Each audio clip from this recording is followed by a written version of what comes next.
नमस्कार दोस्तों, अपने YouTube चैनल पढ़ाई स्टेशन पर आप सबका हार्दिक स्वागत है। दोस्तों, आज की क्लास में हम रीट परीक्षा से संबंधित एक सबसे महत्वपूर्ण और नवीनतम टॉपिक जो हाल ही में जोड़ा गया है, जिसका नाम है बीमा और बैंकिंग प्रणाली, इसके बारे में विस्तृत जानकारी हासिल करेंगे। और इसमें भी एक सबसे महत्वपूर्ण टॉपिक बीमा और उसके प्रकार और उससे संबंधित जो भी प्रश्न रीट परीक्षा में पूछा जाएगा, इसके बारे में विस्तृत जानकारी इस वीडियो में हम हासिल करेंगे। तो हम शुरुआत करते हैं बीमा की परिभाषा से। पहले बीमा का अर्थ है कि बीमा जोखिम को कम करने वाला घटक है। यहाँ जोखिम का अर्थ है आर्थिक नुकसान से, यानी धन की हानि से। बीमा की व्यवस्थित परिभाषा: बीमा एक समझौता है और समझौते में कम से कम दो पक्षकार होते हैं। तो जिसमें एक पक्षकार अर्थात बीमाकार का मतलब बीमा कंपनी, और दूसरा द्वारा दूसरे पक्षकार यानी बीमित का मतलब जो बीमा करवाता है, जो प्रीमियम का भुगतान करता है। तो बीमाकार द्वारा बीमित को एक तयशुदा प्रतिफल के बदले में, और ये तयशुदा प्रतिफल होगा यहाँ पर प्रीमियम, इसके बदले में निश्चित घटना के घटित होने या नहीं घटित होने से होने वाली हानि की भरपाई का यानी क्षतिपूर्ति का वचन दिया जाता है। तो यहाँ पर हम कुछ शब्दों का अर्थ जानते हैं। सबसे पहले बीमाकार का अर्थ: बीमा कंपनी को या बीमा की सुविधा जो प्रदान करता है उसको हम बीमाकार कहते हैं। दूसरा महत्वपूर्ण शब्द है यहाँ पर बीमित। बीमा करवाने वाला यानी प्रीमियम का भुगतान करने वाला व्यक्ति बीमित कहलाता है।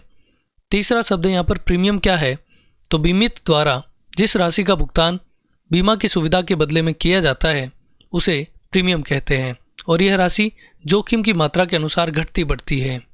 अब हम पढ़ते हैं बीमा का इतिहास कि बीमा की शुरुआत कहाँ से हुई। तो मनुस्मृति और याज्ञवल्क्य की स्मृति में बीमा सुविधा को आपसी सहयोग बताया गया है, क्योंकि बीमा आपसी सहयोग के सिद्धांत पर ही निर्भर है। भारत में संयुक्त परिवार प्रथा भी बीमा का ही रूप है, जहां परिवार के सब लोग मिलकर के एक दूसरे के दुखों का निवारण करते हैं। आधुनिक बीमा प्रणाली की शुरुआत इंग्लैंड से मानी जाती है। अब हम जीवन बीमा का परिचय और इतिहास पढ़ते हैं। दोस्तों, इनमें से क्वेश्चन एग्जाम में पूछे जाते हैं और पूछे गए हैं, इसलिए कुछ फैक्ट्स को आपके सामने रख रहा हूँ। देखिए, सबसे पहले 1818 ईस्वी में ओरिएंटल जीवन बीमा कंपनी का गठन कलकत्ता में किया गया था, और यह भारत की पहली बीमा कंपनी थी। तो पहली बीमा कंपनी ओरिएंटल जीवन बीमा कंपनी, और ये कलकत्ता में स्थापित की गई सन 1818 में। उसके बाद 1823 में बॉम्बे लाइफ इंश्योरेंस कंपनी और 1829 में Madras equitable life insurance company का गठन किया गया, और 1870 में Bombay mutual life insurance society की स्थापना की गई। यहाँ महत्वपूर्ण यह है कि यह पहली भारतीय बीमा कंपनी थी। ये ऊपर वाली जो कंपनियां थी इनमें ब्रिटिश कंपनियों का निवेश था, किंतु यह मूलतः भारतीय बीमा कंपनी थी जो 1870 में स्थापित की गई थी, और इसका नाम है Bombay mutual life insurance society. इसमें खास बात क्या है कि भारत और जो भारत के लोग हैं यानी भारतीय और अंग्रेज, इन दोनों के लिए प्रीमियम की समान राशि का निर्धारण किया गया था। मतलब दोनों को जोखिम से सुरक्षा के लिए बराबर राशि देनी होगी। आगे Indian life insurance company act 1912 को पारित किया गया। इसका उद्देश्य बीमा व्यवसाय का विनियमन करना था। विनियमन शब्द का अर्थ होता है नियम बनाना। तो बीमा को विधिवत रूप से बीमा के बारे में नियम बनाए गए सन 1912 में एक एक्ट जिसका नाम है Indian life insurance company act, यह एक्ट पारित करके वर्ष 1928 में इंडियन इंश्योरेंस कंपनी एक्ट लाया गया, जिसका उद्देश्य सामान्य और जीवन बीमा कंपनी का डाटा या सूचना एकत्रित करना था। वर्ष 1938 में इंडियन इंश्योरेंस एक्ट पारित किया गया, और इसका उद्देश्य भी बीमा कराने वालों के हितों की रक्षा करना। मतलब जो लोग बीमा करवाते हैं, जिनको हम बीमित कहते हैं, उनके हितों की सुरक्षा के लिए 1938 में इंडियन इंश्योरेंस एक्ट पारित किया गया, और इसके साथ ही इसका उद्देश्य बीमा व्यवसाय को सुदृढ़ता प्रदान करना था। वर्ष 1956 में बीमा अध्यादेश पारित किया गया, और इसके तहत ये महत्वपूर्ण बात है, देखिए 245 बीमा कंपनियों को मिलाकर के वर्ष 1956 में ही LIC की स्थापना की गई, जिसका पूरा नाम है life insurance corporation of India, बीमा क्षेत्र में भारत की सबसे बड़ी कंपनी। तथा वर्ष 2000 से विदेशी कंपनियों को बीमा व्यवसाय करने की छूट प्रदान की गई। ये तो बात हुई जीवन बीमा के बारे में। जीवन बीमा का अर्थ होता है व्यक्ति के जीवन से संबंधित जो भी जोखिम होता है उसके लिए जो बीमा होता है उसे जीवन बीमा कहते हैं। अब बात करते हैं साधारण बीमा की, कि साधारण बीमा कब से स्टार्ट हुआ और साधारण बीमा में आएगा क्या। तो साधारण बीमा में जो पशुधन का बीमा होता है, या अपने बिजनेस का बीमा है, हेल्थ इंश्योरेंस है, या अपनी गाड़ी का इंश्योरेंस है, तो वे सभी साधारण बीमा में आते हैं। तो इनकी शुरुआत कहाँ से हुई देखिए। ट्राइटन इंश्योरेंस कंपनी लिमिटेड की स्थापना 1850 में मद्रास में की गई थी। ये पहली साधारण बीमा कंपनी थी। और इंडियन मर्केंटाइल का मतलब होता है व्यापारिक, इंडियन मर्केंटाइल इंश्योरेंस कंपनी वर्ष 1907 में स्थापित की गई और भारतीयों द्वारा स्थापित प्रथम साधारण बीमा कंपनी थी। मतलब जीवन बीमा के क्षेत्र में सबसे पहले 1870 में और सामान्य बीमा के क्षेत्र में सबसे पहले भारतीय कंपनी 1907 में स्थापित की गई। अब सामान्य बीमा व्यवसाय अधिनियम कब पारित किया गया, तो 1972 में, और इस अधिनियम के तहत 1 जनवरी 1973 को बीमा कंपनियों का राष्ट्रीयकरण किया गया और इसी अधिनियम के तहत GIC की स्थापना की गई। जिस प्रकार LIC का पूरा नाम है life insurance corporation of India, उसी प्रकार GIC का पूरा नाम है general insurance corporation of India, यानी साधारण बीमा कॉर्पोरेशन। अब बात करते हैं बीमा के प्रकारों की। दोस्तों, ये बहुत महत्वपूर्ण टॉपिक है और इसमें से एक क्वेश्चन 100% आपको रीट परीक्षा में पूछा जाएगा। तो देखिए, यहाँ पर बीमा को मुख्य रूप से यहाँ पर 2 भागों में बांटा है। एक तो जीवन बीमा और दूसरा यहाँ पर है साधारण बीमा। तो जीवन बीमा जीवन संबंधित जोखिम की पूर्ति हेतु जीवन बीमा सुविधा उपलब्ध करवाता है, ये सुरक्षा प्रदान करता है जीवन को। और दूसरा साधारण बीमा, यह जीवन जोखिम के अलावा जो भी सारे जोखिम है उन सब के रिस्क को ये कवर करता है जनरल इंश्योरेंस।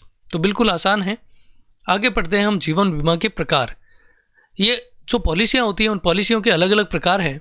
इसमें से कोई एक प्रकार और उसमें उद्देश्य लिख देंगे या अर्थ लिख देंगे तो जो भिन्न है वो पूछा जाएगा। तो देखिए यहाँ पर जीवन बीमा के प्रकार, सबसे पहले एंडोमेंट प्लान, दूसरा होल लाइफ प्लान मतलब आजीवन बीमा, तीसरा टर्म्स इंश्योरेंस और चौथा है यूलिप बोलते हैं इसको।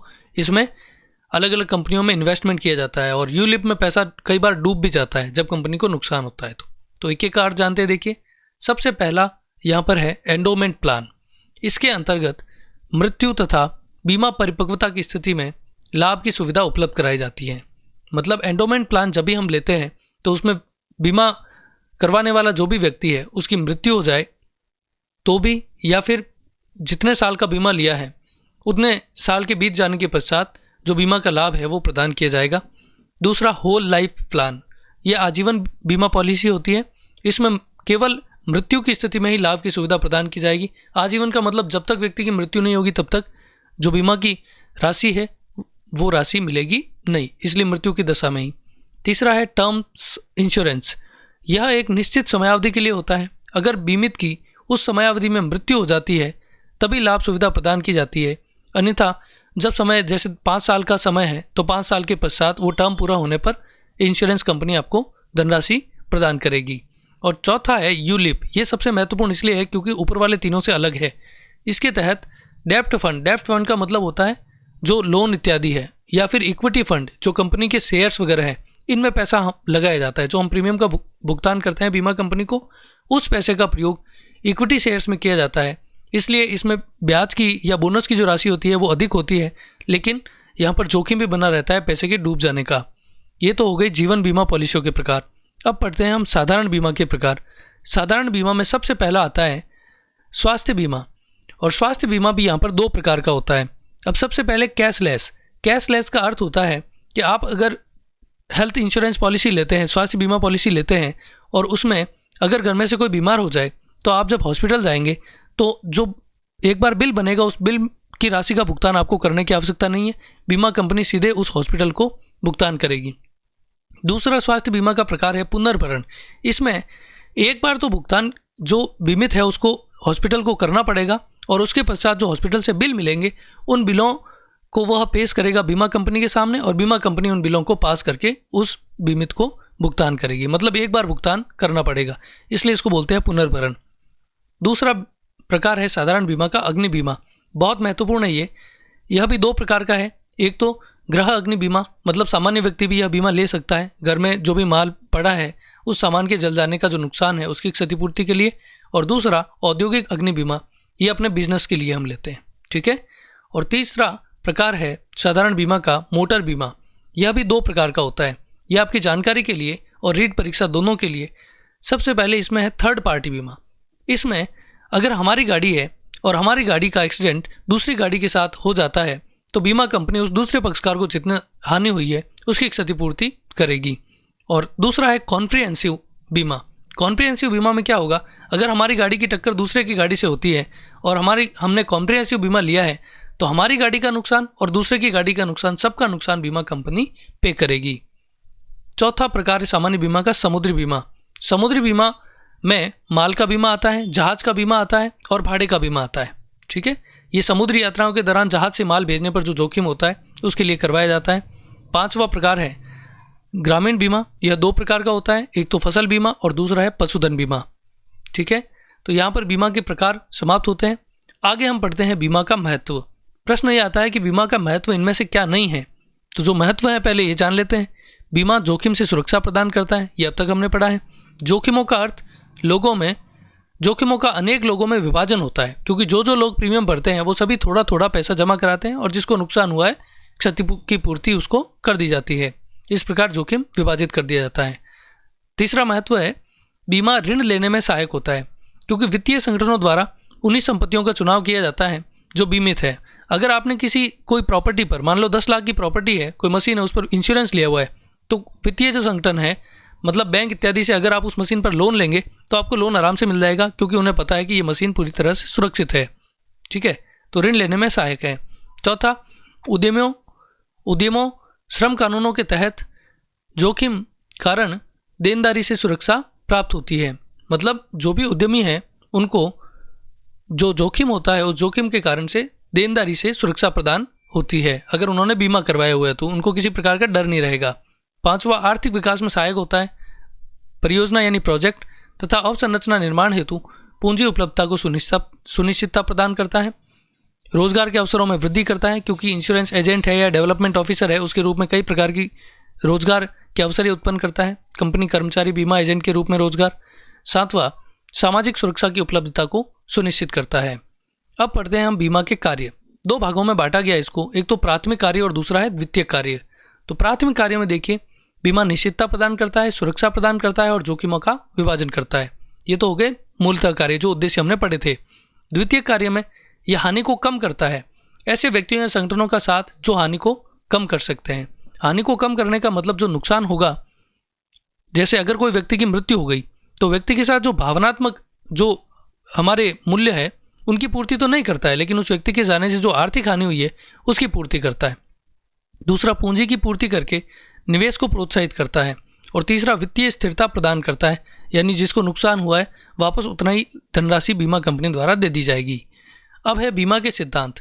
इन सिद्धांतों का अर्थ जरूर पूछा जाता है परीक्षा में, तो ध्यान से इनको समझेंगे। हम एक एक करके इनका अर्थ समझते हैं। सबसे पहले पूर्ण सद्विश्वास का सिद्धांत या पूर्ण विश्वास का सिद्धांत। इसका अर्थ है कि बीमित व्यक्ति द्वारा बीमा कंपनी को बीमा करवाते समय जो जानकारी दी जाती है वो पूर्ण होनी चाहिए, मतलब पूरी जानकारी देनी है और सही जानकारी देनी है, ना तो झूठ बोलना है और ना ही जानकारी को छुपाना है। और ऐसा ही फर्ज बीमा कंपनी का भी है कि वो पॉलिसी के बारे में सही जानकारी बीमित को प्रदान करे। दूसरा, बीमा हित, इसको बीमा योग्य हित भी कहते हैं, या बीमा स्वार्थ की उपलब्धता। तो बीमा उसी व्यक्ति या सामान का होगा जिससे प्रत्यक्ष हित प्रभावित हो, मतलब जिस व्यक्ति या जिस सामान के जल जाने से या जिस व्यक्ति की मृत्यु हो जाने से हमको आर्थिक नुकसान हो सकता है, केवल उसका ही बीमा होगा। जैसे 60 साल से ऊपर के जो व्यक्ति हैं उनका बीमा इसलिए नहीं होता क्योंकि वो कमाते नहीं हैं, उनके जाने से कोई आर्थिक नुकसान नहीं होगा, तो ये बीमा के इस सिद्धांत के कारण से नहीं हो पाता है। अगला है क्षतिपूर्ति का सिद्धांत। बीमा राशि और नुकसान में से जो भी कम हो, जैसे बीमा हमने 10 लाख के माल का लिया है और आग से केवल 5 लाख का माल नष्ट हुआ है तो बीमा कंपनी 5 लाख रुपए देगी, तो ये होगा क्षतिपूर्ति का सिद्धांत। फिर है प्रतिस्थापन का सिद्धांत। जो 5 लाख का माल जल गया है उस पर बीमा कंपनी का हक होगा। मान लो 5 लाख का सामान खो गया है, चोरी हो गया है और बीमा कंपनी ने 5 लाख रुपए दे दिए हैं आपको, तो अब वह माल अगर पुलिस द्वारा पकड़ लिया जाता है तो उस माल पर बीमा कंपनी का हक होगा, मतलब इस माल पर जो अधिकार का प्रतिस्थापन है वो बीमा कंपनी को हो जाएगा। यही प्रतिस्थापन का सिद्धांत है। देखिए यहाँ पर बीमा कंपनी द्वारा नुकसान की भरपाई हो जाने पर सामान का अधिग्रहण बीमा कंपनी कर सकती है। फिर है हानि को कम करने का सिद्धांत। नुकसान को कम करने की कोशिश करना। अगर आपने बीमा लिया हुआ है और ये सोचते हैं कि हमने तो बीमा लिया हुआ है, अगर नुकसान होगा तो बीमा कंपनी देगी, और इस कारण से आप हानि को कम करने की कोशिश नहीं करते हैं तो बीमा कंपनी को पता चलने पर वो हानि की भरपाई नहीं करेगी। इसी प्रकार हानि के निकटतम कारण का सिद्धांत, जो बीमा पॉलिसी में लिखा गया है केवल उन्हीं कारण से नुकसान होगा तो ही बीमा कंपनी द्वारा आपको धनराशि दी जाएगी, अन्यथा नहीं दी जाएगी। अब बात करते हैं हम LIC के बारे में। इससे संबंधित प्रश्न किस प्रकार के आते हैं, देखिए। सबसे पहले LIC की स्थापना कब हुई, तो 1 सितंबर 1956। यहाँ आराम से याद कर सकते हैं, सितंबर 9वां महीना है और 1 तारीख है, तो 1/9, जैसे ये लिखा हुआ है ना 1/9, तो उसी को आप याद रख सकते हैं कि 1 सितंबर 1956, 1956, ठीक है। तो ये LIC का स्थापना दिवस है। जून 1956 में संसद द्वारा पारित जीवन बीमा निगम अधिनियम 1956 के तहत इस कॉरपोरेशन की स्थापना हुई। जीवन बीमा निगम की स्थापना 245 कंपनियों को मिलाकर की गई, जिनमें 75 भविष्य निधि कंपनी, 16 गैर भारतीय बीमा कंपनियां और 154 भारतीय बीमा कंपनी को सम्मिलित किया गया। ये फैक्ट कुछ याद रखना है आपको। और बिल्कुल आसान सा एक क्वेश्चन कि LIC का मुख्यालय कहाँ है, तो मुंबई में है। 8 इसके जोनल कार्यालय हैं, 109 मंडल कार्यालय हैं और 2048 शाखा कार्यालय हैं। इसके वर्तमान अध्यक्ष कौन है, तो MR कुमार इसके वर्तमान अध्यक्ष हैं और 4 इसके प्रबंध निदेशक हैं। अब बात करते हैं साधारण बीमा कंपनी के बारे में कि साधारण बीमा कंपनी क्या है, कब इसकी स्थापना हुई। तो साधारण बीमा कंपनी का पूरा नाम देखिए, भारतीय साधारण बीमा company general insurance corporation of India. इसकी स्थापना हुई थी 22 नवंबर 1972 को। इसमें 55 भारतीय साधारण बीमा कंपनी और 52 उपक्रमों का राष्ट्रीयकरण किया गया और GIC के स्वामित्व वाली 4 कंपनियों का गठन किया गया। और चारों के नाम यहाँ दिए हुए हैं। नेशनल इंश्योरेंस कंपनी जो 1906 में स्थापित की गई थी, दी न्यू इंडिया इंश्योरेंस कंपनी 1919 में मुंबई में स्थापित की गई थी, दी ओरिएंटल इंश्योरेंस कंपनी 1947 में स्थापित की गई थी मुंबई में, और यूनाइटेड इंडिया इंश्योरेंस कंपनी 1938 में चेन्नई में स्थापित की गई थी। तो इन 4 कंपनियों का गठन किया गया। साधारण बीमा व्यवसाय अधिनियम 2002 के तहत इन चारों कंपनियों को स्वतंत्र कर दिया गया। अब है भारतीय कृषि बीमा कंपनी। इसकी स्थापना 22/12/2002 को की गई और इसका मुख्यालय है नई दिल्ली में। इसके कार्य क्या है, कृषि व्यवसाय में जोखिम को कम करना और कृषि में बीमा सुविधा की उपलब्धता को सुनिश्चित करना। भारतीय कृषि बीमा कंपनी के भागीदार हैं, देखिए यहाँ पर भारतीय सामान्य बीमा निगम 35%, NABARD 30%, national insurance 8.5%, oriental insurance 8.5%, new India insurance 8.5% और यूनाइटेड इंश्योरेंस 8.5%। इन 4 का जो भाग है वो तो 8.5% है, नाबार्ड का 30% और भारतीय सामान्य बीमा निगम का 35% है। अब बीमा सुधार हेतु सरकार ने क्या क्या प्रयास किए, तो सबसे पहले ये क्वेश्चन इंपॉर्टेंट बनता है यहाँ पर, RN मल्होत्रा समिति, ये समिति कब बनी थी और इसका उद्देश्य क्या था, इसकी क्या क्या सिफारिशें थी। तो कुछ सिफारिशें हैं इसकी, देखिए। सबसे पहला प्रयास सरकार का RN मल्होत्रा समिति गठित की थी और इस समिति का गठन किया गया था 1993 में और इसने 1994 में अपनी रिपोर्ट सरकार को प्रस्तुत की, जिसमें क्या सिफारिशें की। सबसे पहली, किसी कंपनी को जीवन तथा साधारण बीमा व्यवसाय करने की अनुमति एक साथ होनी चाहिए, मतलब दोनों ही प्रकार की बीमा पॉलिसियों को वो बेच सके। दूसरा, 100 करोड़ रुपए वाली जिनकी क्षमता है ऐसी निजी बीमा कंपनी को व्यवसाय करने की परमिशन दी जानी चाहिए। तीसरा, देशी कंपनी की सहयोगी कंपनी के रूप में विदेशी कंपनी को बीमा व्यवसाय की छूट होनी चाहिए, मतलब विदेशी कंपनियों को भी बीमा क्षेत्र में छूट दी जाए। चौथा, ग्रामीण क्षेत्र में डाक जीवन बीमा को प्रारंभ किया जाए। पांचवा, प्रत्येक राज्य हेतु एक राज्य स्तरीय बीमा कंपनी का गठन किया जाए। छठा, बीमा अधिनियम में संशोधन किया जाए। सातवां, बीमा व्यवसाय को विनियमित, मतलब इसके लिए नियम वगैरह बनाने के लिए एक प्राधिकरण का गठन किया जाए ताकि नियम लगातार बनते रहे और उनमें संशोधन भी होता रहे आवश्यकता अनुरूप। नौवां, LIC की पूंजी का सरकारी परिसंपत्ति में निवेश सीमा 50% से घटाकर के 30% किया जाए ताकि LIC अपने व्यवसाय में योगदान दे सके और स्वयं भी कुछ कमा सके। 30 दिन बाद किए गए भुगतान के लिए ब्याज उपलब्ध कराया जाए, मतलब प्रीमियम की राशि का भुगतान अगर 30 दिन तक नहीं किया जाता है, निर्धारित तिथि से 30 दिन की छूट दे दी जाए, लेकिन उसके बाद अगर भुगतान किया जाए तो उसके लिए ब्याज वसूला जा सकता है। दूसरा प्रयास सरकार का, ये तो हुई कौन सी समिति, RN मल्होत्रा समिति 1993 में जो गठित की गई थी और इसकी 10 सिफारिशें, ये सरकार द्वारा बीमा क्षेत्र में किए गए प्रयास। दूसरा प्रयास यहाँ पर है, वर्ष 2000 से विदेशी कंपनियों को बीमा व्यवसाय की अनुमति सरकार ने प्रदान कर दी। और तीसरा है बीमा व्यवसाय हेतु प्रत्यक्ष विदेशी निवेश, ये FDI की फुल फॉर्म है, फॉरेन डायरेक्ट इन्वेस्टमेंट। इसकी सीमा बढ़ा करके 49% कर दी गई। अब आगे हम पढ़ते हैं भारतीय बीमा विनियामक और विकास प्राधिकरण, insurance regulatory development authority of India. ये मतलब सभी बैंकों के ऊपर का एक, सभी बीमा कंपनियों के ऊपर की एक सबसे बड़ी बीमा कंपनी आप इसको मान सकते हैं, ठीक है। तो इसकी स्थापना 19 अप्रैल सन 2000 को की गई थी, 19/4/2000 याद रखेंगे आप। IRDA एक्ट 1999 के अंतर्गत इसकी स्थापना की गई है। इसका एक एक्ट भी है, IRDA insurance regulatory development authority, ठीक है। और आई पीछे जोड़ देंगे तो ऑफ इंडिया हो जाएगा, और ये प्राधिकरण हो गया। इसका मुख्यालय हैदराबाद में है। RN मल्होत्रा समिति की सिफारिश के आधार पर IRDA अधिनियम पारित किया गया था। इसकी संरचना देखिए, एक अध्यक्ष होता है इसका, फिर पूर्णकालिक सदस्य होते हैं इसके 5, जिनका कार्यकाल 5 वर्ष या 65 वर्ष की आयु, इनमें से जो भी पहले हो जाए तब वो रिटायर्ड हो जाएंगे। अंशकालिक सदस्य इसके 4 हैं, पूर्णकालिक 5 और अंशकालिक 4 और एक अध्यक्ष, कुल मिलाकर 10 सदस्य हो गए। और इसके वर्तमान जो अध्यक्ष है वो सुभाष चंद्र खुंटिया है, ये याद रखेंगे आप, IRDA से सुभाष चंद्र खुंटिया। IRDA बीमा क्षेत्र में शीर्ष नियामक, मतलब सभी बीमा कंपनियों के लिए नियम बनाने वाला और उनका निरीक्षण या उनका नियंत्रण करने वाला संगठन IRDA है। इसके कार्य देखिए, बीमा व्यवसाय करने वाली कंपनी का पंजीयन करना और पंजीकरण का नवीनीकरण करना, मतलब उसको रिन्यू करना हर साल या जो भी समय अवधि दे रखी है। सर्वेक्षण करने वालों के लिए आचार संहिता का निर्धारण करना, नियम बनाते हैं उनके लिए। बीमा कराने वालों के हितों की रक्षा करना, बीमितों के हितों की रक्षा। बीमा एजेंट को आचार संहिता, व्यवहारिक प्रशिक्षण सुविधा उपलब्ध कराना। ये जो एजेंट के एग्जाम होते हैं वो IRDA के अंतर्गत ही होते हैं। बीमा व्यवसाय में दक्षता को बढ़ाना और नियमों और प्रावधानों को लागू करने के लिए विभिन्न शुल्कों को निर्धारित करना। तो दोस्तों, मैं समझता हूँ कि बीमा से संबंधित जो टॉपिक रीट परीक्षा में है उससे संबंधित पर्याप्त जानकारी आपको प्रदान कर दी गई है, और आशा करता हूँ कि इसमें से ही प्रश्न आपको रीट की आगामी परीक्षा में जरूर मिले और आप सभी रीट परीक्षा में सफल हों, ये मेरी कामना है आप सबके लिए, और आप सबके लिए भगवान से यही प्रार्थना है।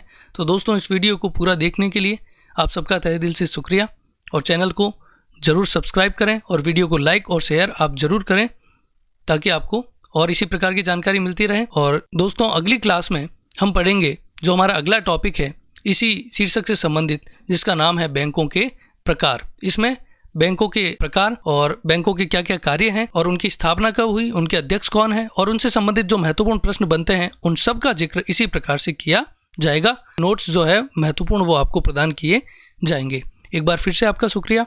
जय हिंद, जय भारत, जय श्री राम।